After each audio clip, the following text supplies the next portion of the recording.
Hi dears, എല്ലാവർക്കും പുതിയ വീഡിയോയിലേക്ക് സ്വാഗതം. അപ്പോൾ വാഴയിലൊക്കെ വെട്ടി വെച്ചിട്ടുണ്ട് കേട്ടോ. അപ്പോൾ ഇന്ന് ഒരു അട ഉണ്ടാക്കാൻ വേണ്ടിയിട്ടാണ്. പിന്നെ ഇതിങ്ങനെ പീസാക്കി എടുത്തിട്ട് നമുക്ക് കഴുകി എടുത്തുകൊണ്ട് വരാം കേട്ടോ. അപ്പോൾ നേരത്തെ തന്നെ അതങ്ങോട്ട് ചെയ്ത് വയ്ക്കുകയാണെങ്കിൽ അടുത്ത ജോലികൾ ചെയ്യുമ്പോഴത്തേനും പിന്നെ നമുക്ക് അതിൻ്റെ ഇടയ്ക്ക് പോയി ഇല വെട്ടിക്കൊണ്ടുവരാനും കഴുകാനും ഒന്നും ടൈം കിട്ടില്ല. അപ്പോൾ ആദ്യം തന്നെ അതങ്ങോട്ട് ചെയ്ത് വയ്ക്കാമെന്ന് വിചാരിച്ച് അങ്ങനെ അതെല്ലാം മുറിച്ച് കഴുകി അതിൻ്റെ അടിഭാഗവും മുകൾ ഭാഗവും ഒക്കെ കഴുകി ക്ലീൻ ആക്കി കേട്ടോ. നന്നായിട്ട് നോക്കണം, ഈ പുഴുക്കളും ചെലന്തി വലയൊക്കെ കാണും. പിന്നെ ഇനി ഒരു പാത്രത്തിലേക്ക് വെള്ളം ആവശ്യത്തിന് തിളപ്പിക്കാനായിട്ട് വയ്ക്കാം. ആ വെള്ളം തിളച്ച് വരുമ്പോഴത്തേനും ആവശ്യത്തിന് പൊടി എടുത്ത് വയ്ക്കണം. പിന്നെ തേങ്ങ ചിരകി വയ്ക്കണം. അപ്പോൾ പൊടി എടുത്തിട്ട് വറുത്ത അരിപ്പൊടി വെച്ചിട്ടാട്ടോ ഞാൻ ചെയ്യണത്. വറുത്ത അരിപ്പൊടി വാട്ടിയെടുത്തിട്ട് ചെയ്യണ അടയാണ്. ഇത് തന്നെ നമുക്ക് പച്ചരി വെച്ചിട്ടും ചെയ്യാം. അപ്പോൾ പച്ചരി തലേന്ന് വെള്ളത്തിൽ കുതിർത്തിയിട്ട് അരച്ചെടുത്താൽ മതി. അപ്പോൾ അരച്ചെടുക്കുമ്പോൾ ഞാനിപ്പോൾ ഇതിൽ കാണിക്കണ ആ ഒരു കൺസിസ്റ്റൻസിയിൽ വേണം അരച്ചെടുക്കാനായിട്ട്. ഇപ്പോൾ ഞാൻ ആ പൊടിയിലേക്ക് കുറച്ച് ഉപ്പും ഒരു സ്പൂൺ നെയ്യും ഇട്ട് കൊടുത്തിട്ട് നന്നായിട്ട് മിക്സ് ചെയ്തിട്ടുണ്ട് കേട്ടോ. അപ്പോഴത്തേനും വെള്ളം തിളച്ച് വന്നു. അപ്പോൾ ഈ വെള്ളം തിളച്ചത് നമ്മൾ ഒഴിക്കുമ്പോൾ നന്നായിട്ട് ഇങ്ങനെ വെട്ടി തിളച്ചുകൊണ്ടിരിക്കുന്ന വെള്ളം ഒഴിക്കേണ്ട. അതായത് നമ്മൾ വെള്ളം തിളച്ച് വരുമ്പോൾ തന്നെ അതങ്ങോട്ട് ഓഫ് ചെയ്തിട്ട് ആ വെള്ളമാണ് ഇപ്പോൾ ഒഴിച്ചു കൊടുക്കുന്നത്. നമ്മൾ പത്തിരിക്കൊക്കെ അല്ലെങ്കിൽ ഇടിയപ്പത്തിനൊക്കെ വാട്ടാൻ വേണ്ടി എടുക്കും പോലെ നന്നായിട്ട് തിളച്ച് മറിഞ്ഞുകൊണ്ടിരിക്കുന്ന വെള്ളം വേണ്ട കേട്ടോ. തിളയ്ക്കുമ്പോൾ തന്നെ തീ ഓഫ് ചെയ്തിട്ട് പിന്നെ അത് കൊണ്ടുവന്ന് ഒഴിക്കുകയാണ് ചെയ്യുന്നത്. അപ്പോൾ ഒരുപാട് അങ്ങോട്ട് ചൂട് വേണ്ടെന്നാണ് ഞാൻ ഉദ്ദേശിച്ചത്. എന്നിട്ട് അതങ്ങനെ ഇപ്പോൾ ഈ ഒരു ഇടിയപ്പത്തിൻ്റെ പാകത്തിനാണ് ആയിട്ടുള്ളൂ. ഇതിനേക്കാളും കുറച്ചുകൂടി ലൂസിൽ വേണം നമുക്കിത് കുഴച്ചെടുക്കാൻ. അപ്പോൾ ഇത് ലൂസിൽ കുഴക്കണോണ്ട് തന്നെ നമുക്കിത് പരത്തിയെടുക്കാനൊക്കെ നല്ല ഈസിയാണ്. അപ്പോൾ കണ്ടോ, ഇതുപോലെ ആക്കിയിട്ടുണ്ട്. ഇനി ഇതിൻ്റെ കൺസിസ്റ്റൻസി ഒന്നും കൂടി ലൂസാവാനുണ്ട് കേട്ടോ. അപ്പോൾ ആ ഒരു ലൂസിൽ അപ്പോൾ നമ്മൾ പച്ചരി അരയ്ക്കുമ്പോഴും അതേപോലെ അരച്ചെടുത്താൽ മതി.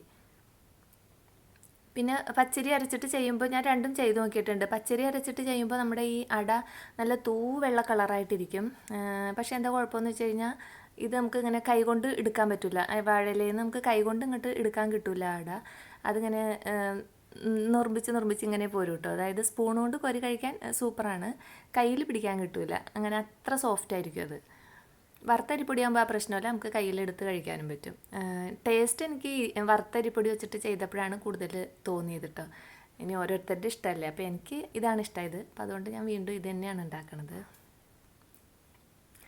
പിന്നെ തേങ്ങയിലേക്ക് പഞ്ചസാര മാത്രം കേട്ടോ, വേറെ ഒന്നും ചേർത്തിട്ടില്ല. പഞ്ചസാര നല്ലോണം ഒന്ന് മിക്സ് ചെയ്ത് വെച്ചു. പിന്നെ ഇപ്പോൾ ഞാനൊരു പാത്രത്തിലെടുത്ത് വെച്ചത് സാധാരണ പച്ചവെള്ളം കേട്ടോ, നമുക്ക് കൈ ഒന്ന് തൊട്ടിട്ട് പരത്തിയെടുക്കാൻ വേണ്ടിയിട്ട്. ഇനി ഓരോ വാഴയില എടുത്തിട്ട് അതിലേക്ക് ആവശ്യത്തിനുള്ള പൊടി വെച്ചിട്ട് നമ്മൾ കൈ കൊണ്ട് തന്നെ ഇങ്ങനെ നന്നായിട്ട് ഷേപ്പാക്കി പരത്തിയെടുക്കുക. ഇലയുടെ എല്ലാ ഭാഗത്തേക്കും വട്ടം എത്തിച്ചെടുക്കുക. ഇതിങ്ങനെ തന്നെ നമ്മൾ ലൂസാക്കി കുഴച്ചേക്കണോണ്ട് തന്നെ ഈസി ആയിട്ട് അത് പരന്ന് കിട്ടിക്കോളൂ കേട്ടോ. പിന്നെ ഇതുപോലെ തന്നെ ഇപ്പോൾ പുതിയ രീതിയിലും അട ഉണ്ടാക്കേണ്ടത്, മാവ് തന്നെ കോരി ഒഴിച്ചിട്ട് സ്പൂണിൽ മാവ് ഒഴിച്ചിട്ട് പരത്തിയിട്ടും അങ്ങനെയും അട ഉണ്ടാക്കുന്നുണ്ട്.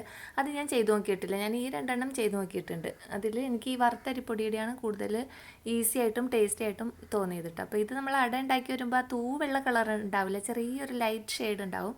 പക്ഷേ അടിപൊളി ടേസ്റ്റാണ് കേട്ടോ.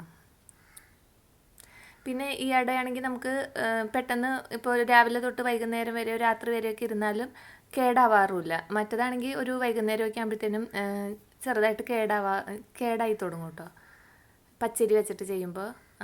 അങ്ങനെയുണ്ട്.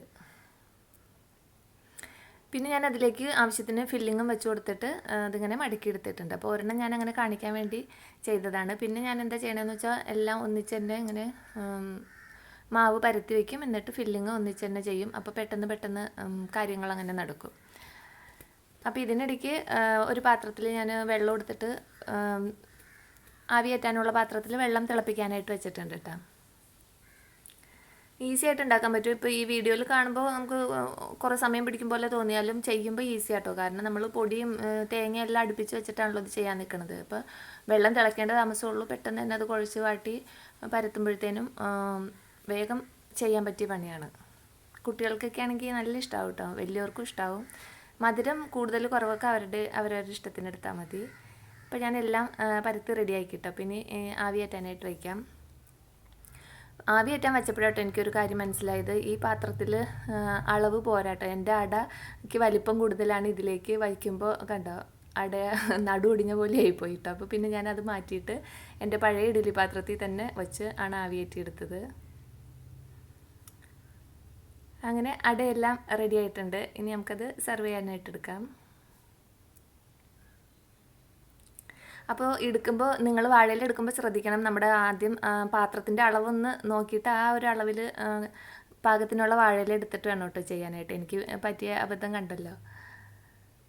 അപ്പോൾ അതാ അടയൊക്കെ നല്ല സെറ്റപ്പായിട്ട് വന്നിട്ടുണ്ട്. ഇനി അത് അതിൻ്റെ അകത്തുനിന്ന് നമുക്ക് ചൂടോടുകൂടി കഴിക്കുമ്പോഴും നല്ല ടേസ്റ്റാണ്, തണുത്ത് കഴിക്കുമ്പോഴും ടേസ്റ്റ് ഉണ്ട് കേട്ടോ. അപ്പോൾ ഇതുപോലെ ചെയ്യാത്തവർ എല്ലാവരും ചെയ്തിട്ടൊക്കെ ഉണ്ടാവും. എല്ലാവരും പണ്ട് മുതലേ നമ്മുടെ കാരണവന്മാരായിട്ട് നമുക്ക് ഉണ്ടാക്കി തന്നിട്ടുള്ള അടയാണിത്. പക്ഷേ ഒരു നൊസ്റ്റാൾജിയാണല്ലോ, ഇടയ്ക്കൊക്കെ ഇങ്ങനെ കഴിക്കാൻ തോന്നുമ്പോൾ ഉണ്ടാക്കി നോക്കാം കേട്ടോ. അപ്പോൾ ഇത് ഞാൻ മറ്റത് ഇങ്ങനെ കൈകൊണ്ട് എടുക്കാൻ കിട്ടും എന്ന് പറഞ്ഞില്ലേ, ഞാൻ അങ്ങനെ കാണിച്ചു തരാം കേട്ടോ. ഇത് സൂപ്പറായിട്ട് നമുക്ക് ഇലയിൽ നിന്ന് അടർത്തി കയ്യിലേക്ക് എടുക്കാൻ കിട്ടും. നല്ല സോഫ്റ്റായിട്ട് പഞ്ഞി പോലെ ഇരിക്കും കേട്ടോ. കണ്ടോ, അത് എടുത്ത് കൈ പിടിക്കുമ്പോൾ തന്നെ അറിയാമല്ലോ, അത്രയ്ക്ക് സോഫ്റ്റാണ്. ചൂടുണ്ട് കേട്ടോ. അപ്പോൾ ഇന്നത്തെ റെസിപ്പി എല്ലാവർക്കും ഇഷ്ടമായെന്ന് വിചാരിക്കുന്നു. വീണ്ടും അടുത്ത വീഡിയോയിൽ അടുത്ത വിശേഷങ്ങളുമായിട്ട് വരാം.